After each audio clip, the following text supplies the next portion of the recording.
Hello everyone, welcome to the YouTube channel of TriboNet. My name is Manoj. Today, let us learn about Greenwood Williamson model. It is assumed that the real area of contact between two nominally flat surfaces is determined by the plastic deformation of their highest asperities. This assumption leads to the conclusion that the real area of contact is directly proportional to the applied area or applied load and independent of the apparent contact area. Here in this figure, we can see the two surfaces in contact, highlighting the contact between the surface asperities. What does the Greenwood Williamson model say? It provides a new theory of elastic contact, which is more closely related to the real surfaces than earlier theories. This theory demonstrates how contact deformation depends on the surface topology and establishes a criterion for distinguishing between surfaces that comes in contact elastically and plastically. The theory also introduces the concept of elastic contact hardness, a composite quantity that depends on both the elastic properties and topography of the surfaces. This quantity plays a similar role in elastic contact as a conventional hardness does in the plastic contact. What is the explanation for this? If the two surfaces comes together until a distance d separates their reference planes, then there will be a contact at any asperity whose height was initially greater than d. Thus, the probability of the making contact at any given difficulty of the height z is given by this equation here, where z is the standard deviation of the asperity peaks and d is the probability of the contact on the asperity peaks. The following equations were used to calculate the real contact area and the total load, where the total contact area is this and the total load F is this, where N is the number of asperities, E is the elastic moduli, sigma is this difference in the asperity height, which is Z minus D, and the R is the radius of curvature.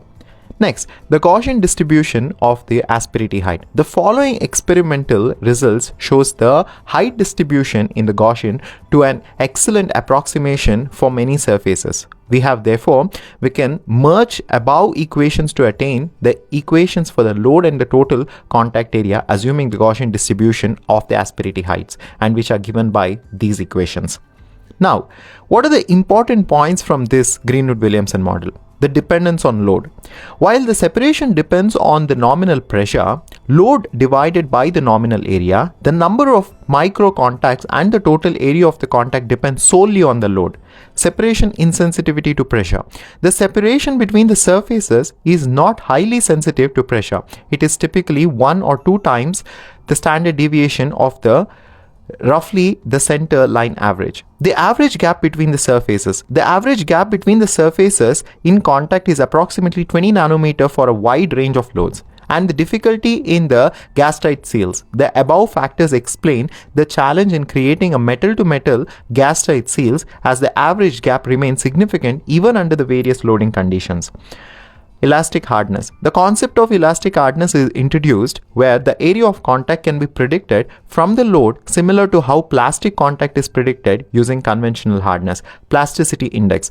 A criterion called plasticity index was introduced, which is a ratio of elastic hardness to real hardness. This index helps to determine whether the contact will be elastic or plastic. The deformation mode. The deformation mode, which can be elastic or plastic, is not significantly affected by the changes in load. If the plasticity index is low, the contact will be elastic. If it is high, it will be plastic. What are the misconceptions about load and contact? The idea that the contact is elastic at low loads and becomes plastic as the load increases is incorrect. The plasticity index given by is a more accurate determinant. Then generalized surface texture parameter. The plasticity index can be viewed as a generalized surface texture parameter, combining both material and topographic properties. So these are the references for the information provided in this video. In this video, we understood what is a major assumption on the asperity contacts and how Greenwood Williamson model says and differs with all the existing theories, and what are the major important points in the model.